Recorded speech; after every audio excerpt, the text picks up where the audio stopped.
What if I told you a milkman in the 1970s earned more than many office workers today, and a chimney sweep could afford to buy a house? Sounds completely mental, doesn't it? But here's what nobody tells you about old British jobs that sounded rubbish. These working class positions came with wages, pensions and security that modern workers can only dream about. From binmen getting massive mortgages to print workers earning more than professionals, these 21 jobs expose the truth about how Britain's working class was systematically destroyed. The first one will shock you the most.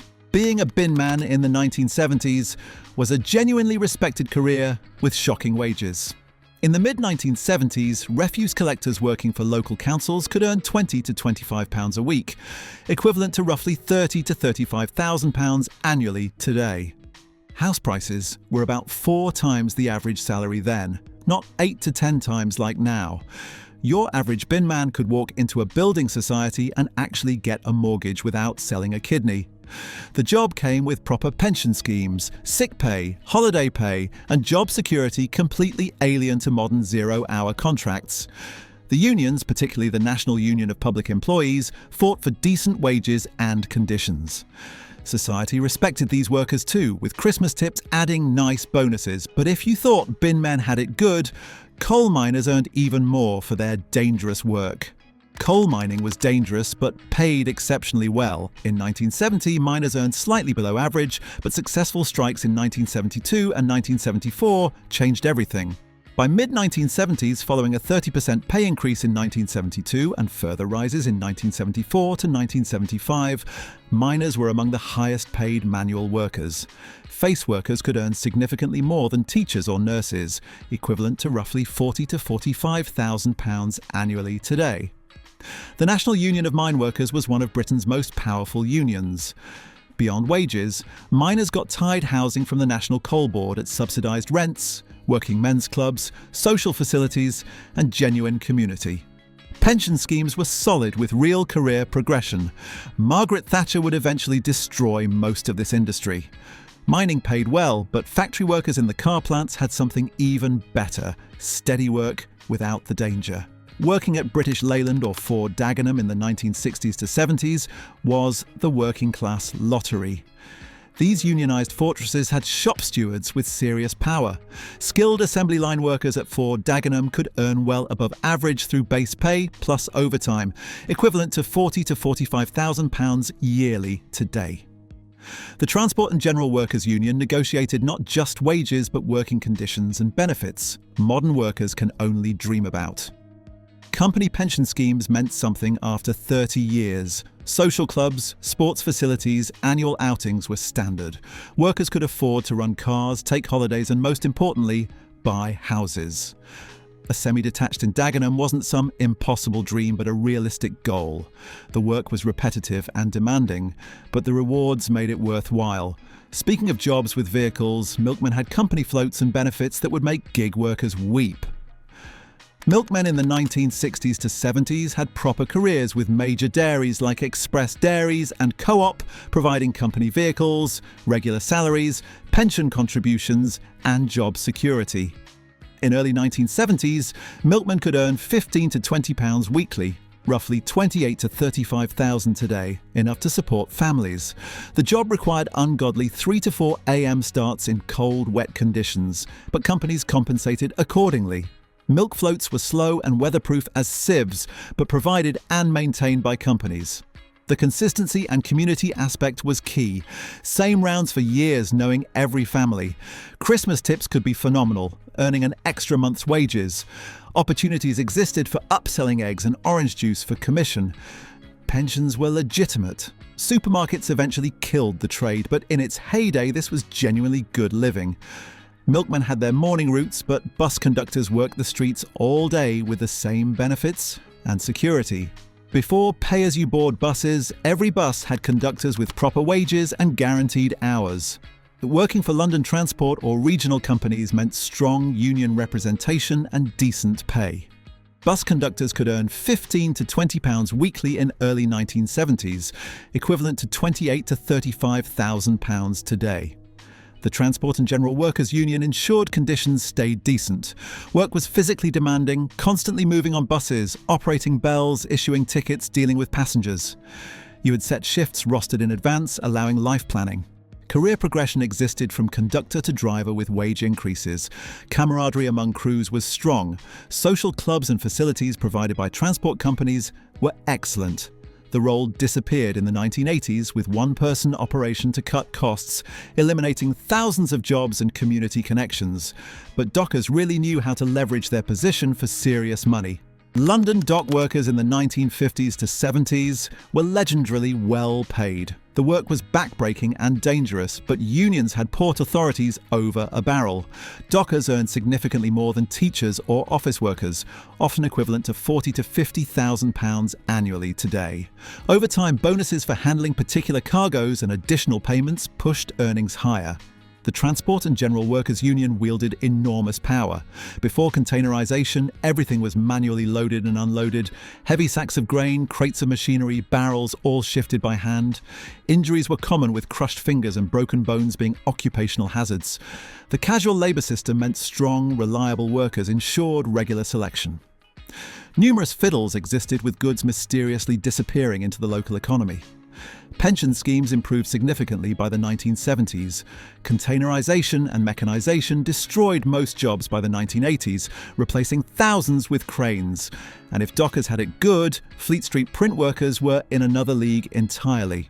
Print workers in Fleet Street during the 1960s to 80s were absolute aristocrats of the working class.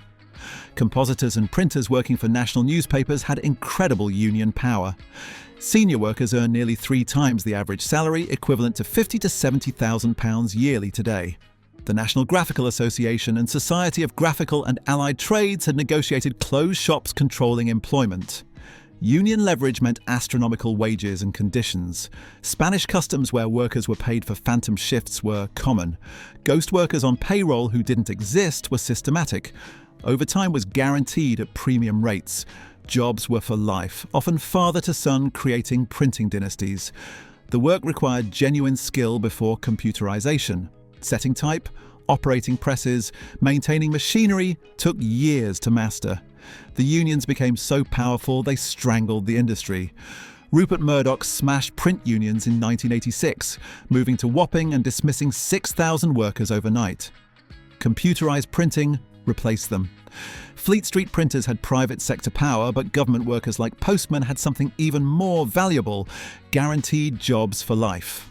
Being a Royal Mail postman in the 1950s to 70s meant job security for life, excellent pensions, and family-supporting wages. Postmen in 1970 could earn £15,000 to £20 weekly depending on location, equivalent to £28,000 to £35,000 annually today. This solid wage meant buying modest houses and running cars. The Union of Communication Workers ensured decent conditions. Work was physically demanding, walking miles daily, carrying heavy mail bags in all weathers.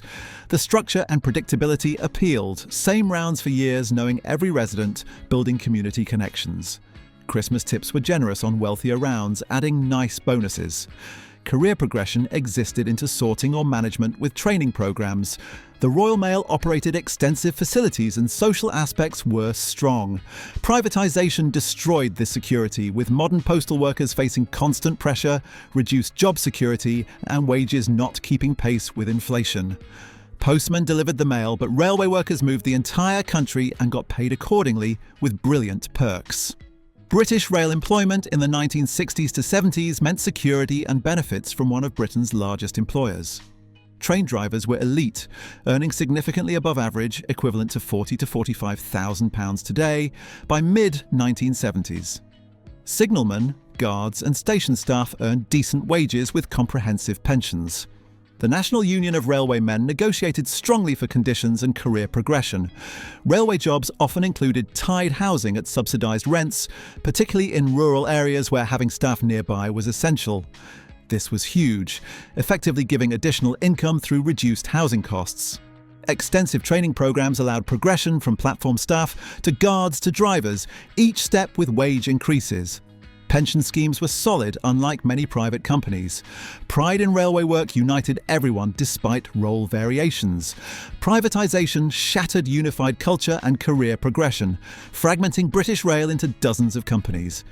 At least railway workers weren't dealing with chimney sweeps' dirty work, though sweeps made good money. By the 1950s to 70s, chimney sweeping evolved from Dickensian nightmare into respectable, well-paid trade. Self-employed sweeps with regular client bases could earn equivalent to £30,000 to £35,000 yearly today. Council regulations required regular sweeping, guaranteeing repeat business. Good sweeps could do 4 to 5 jobs daily, charging £20 to £30 in today's money per chimney. Multiply that over a week and earnings were serious. Loyal customer bases developed through good work and recommendations. Skill mattered. Knowing different chimney types, diagnosing problems like blocked flues, working efficiently without mess. Many expanded services to minor repairs, installing chimney pots, fitting bird guards, adding revenue streams. Running sweeping businesses meant being your own boss with low overheads. Central heating eventually killed the trade. Sweeps made good money from dirty chimneys, but rag and bone men turned actual rubbish into profitable businesses worth thousands. Rag and bone men in the 1950s to 70s were businessmen running collection operations. Successful operators could earn equivalent to £30,000 to £40,000 yearly today, sometimes more with an eye for valuable items. The model was simple. Collect unwanted items, sort them, sell materials to dealers. Rags went to rag trade, bones to glue production, scrap metal sold by weight. Knowing what had value was key. Good operators spotted copper, brass, lead, new furniture value, had dealer relationships. Some operated from yards, building stock to sell when prices favoured. Margins could be excellent on metals. The traditional call echoed through streets as housewives brought items. Some expanded into larger operations, becoming scrap metal merchants, building businesses operating today. Speaking of difficult jobs, night soilmen dealt with the worst for premium pay. Possibly the most disgusting job, but paid accordingly. Night soilmen emptying cesspits and outdoor toilets into the 1950s to 60s in rural areas and older urban properties earned premium wages. Councils and sanitation companies paid significantly above labourer rates for unpleasant work. Night soilmen could earn equivalent to £35,000 to £40,000 yearly today. The work involved manually emptying cesspits into tankers. Smell was horrendous. Health risks significant. Social stigma real despite good pay. Most work happened at night for reduced smell impact and quieter streets for tankers. Workers wore basic protective clothing. Pay was excellent because someone had to do it. Main sewerage installation gradually eliminated positions by late 1960s. But night soilmen worked when others slept, unlike knocker-uppers who woke everyone else. In the 1920s to 40s, before affordable alarm clocks, knocker-uppers provided essential services. They walked neighbourhoods in early morning tapping windows with long poles to wake factory workers. Successful knocker-uppers with large rounds could earn equivalent to £20,000 to £25,000 yearly today, more than many factory workers they woke. Reliability was crucial as missed wake-ups meant clients losing shifts or jobs. Large client bases charging small weekly fees multiplied into nice income. Work was quick, often done within 2 hours, leaving days free. The job created trust relationships with workers depending on them. These were often women or older men. Cheap, reliable alarm clocks gradually ended the profession by the 1950s.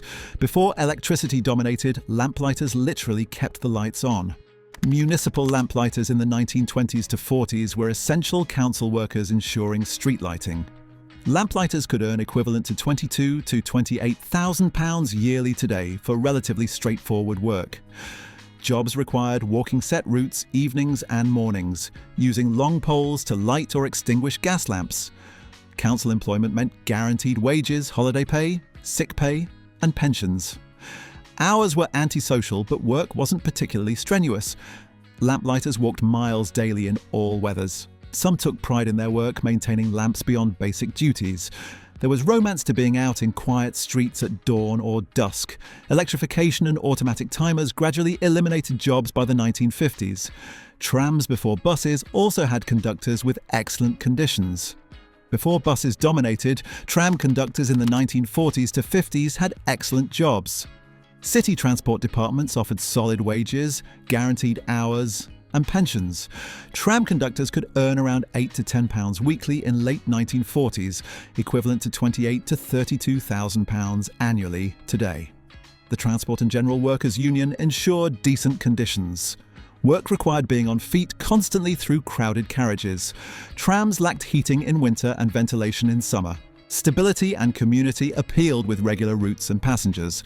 Camaraderie among crews was strong with partnerships lasting years. Social facilities from transport departments were excellent.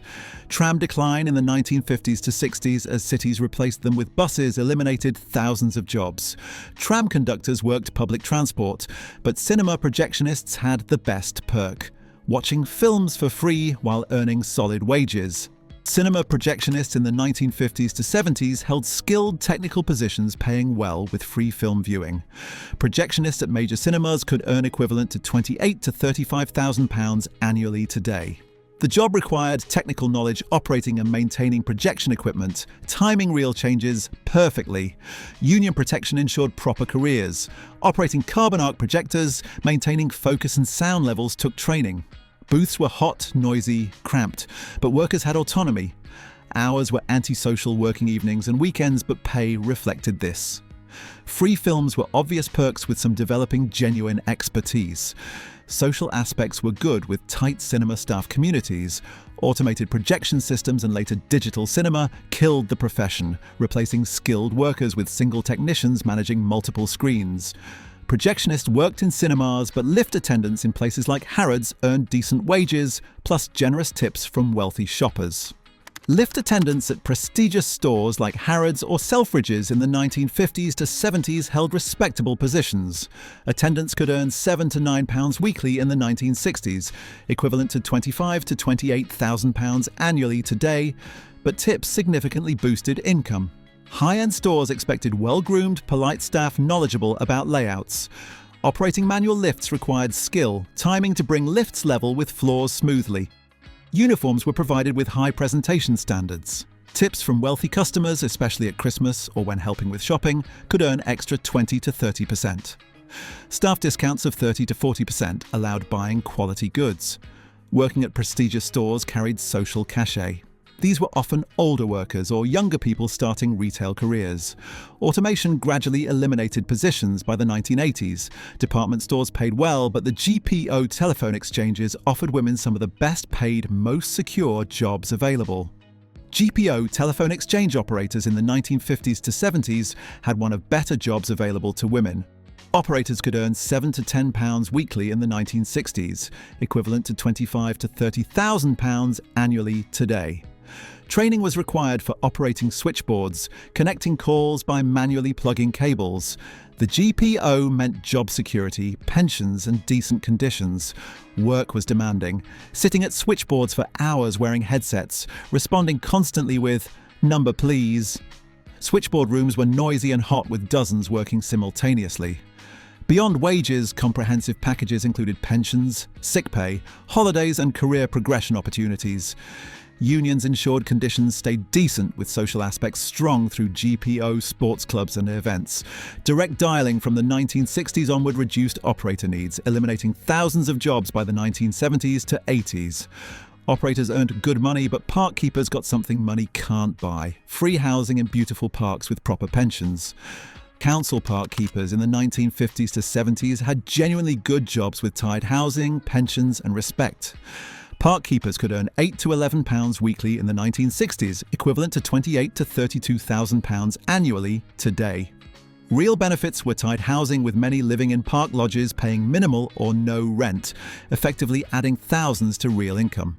Jobs involved maintaining parks, ensuring cleanliness and safety, managing facilities, enforcing bylaws. Park keepers had authority and were respected community figures. Council jobs came with proper pensions, sick pay, holidays. Some park lodges were substantial houses with gardens in beautiful locations. There was genuine pride with keepers taking ownership. Council budget cuts by the 1980s to 90s eliminated many positions, selling off tied housing. Park keepers worked full-time, but even part-time Lollipop people earned surprisingly good money for just a few hours daily work. School crossing patrol officers, universally known as Lollipop ladies or men, held part-time jobs paying remarkably well for hours involved.